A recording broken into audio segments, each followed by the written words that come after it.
સૌની સમક્ષ ભારતની પ્રખ્યાત વ્યક્તિઓ તેમની ઉક્તિઓ તેમણે કહેલા સૂત્રો આપ સૌની સમક્ષ રજૂ કરીએ છીએ। સરદાર વલ્લભભાઈ પટેલે કહ્યું છે કે શિસ્ત વિના સ્વતંત્રતાનું મૂલ્ય નથી। ગાંધીજીએ કહ્યું છે કે હું કાગડા કૂતરાના મોતે મરીશ પણ સ્વરાજ લીધા વિના આશ્રમમાં પગ નહીં મૂકું। ડોક્ટર બાબા સાહેબ આંબેડકરે કહ્યું છે કે અધિકાર સાથે ફરજ પણ આવશ્યક છે।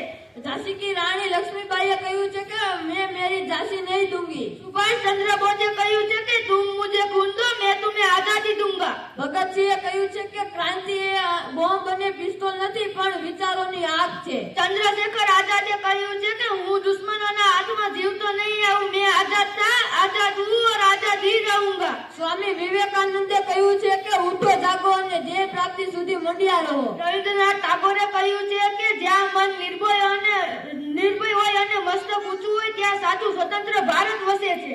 મહાત્મા જ્યોતિબા ફૂલેએ કહ્યું છે કે વિદ્યા વિના મુક્તિ શક્ય નથી। લાલ બહાદુર શાસ્ત્રીએ કહ્યું છે કે જય જવાન જય કિસાન। ડોક્ટર એપીજે અબ્દુલ કલામે કહ્યું છે કે સપના એ નથી જે તમે ઊંઘમાં જુઓ સપના એ છે કે તમને ઊંઘવા ન દે। ઉધમસિંહે કહ્યું છે કે મુझे गर्व है कि मैं भारत माँ का पुत्र हूँ। સરદાર વલ્લભભાઈ પટેલે કહ્યું છે કે કાળજુસી વાગનું રાખો સાચું કહેવાની હિંમત રાખો અને ઘરની વાત ઘરમાં રાખો। ડોક્ટર બાબા સાહેબ આંબેડકરે કહ્યું છે કે હમ આદિ से अंत तक भारतीय है। ગાંધીજીએ કહ્યું છે કે મારું જીવન એ જ મારો સંદેશ। ચાણક્યએ કહ્યું છે કે शिक्षक कभी साधारण नहीं होता प्रलय और निर्माण उसकी गोद में पलते हैं। સ્વામી દયાનંદ સરસ્વતીએ કહ્યું છે કે વેદો તરફ પાછા વળો। જવાહરલાલ નહેરુએ કહ્યું છે કે બાળકો આજનું નહીં પરંતુ આવતીકાલનું ભારત છે।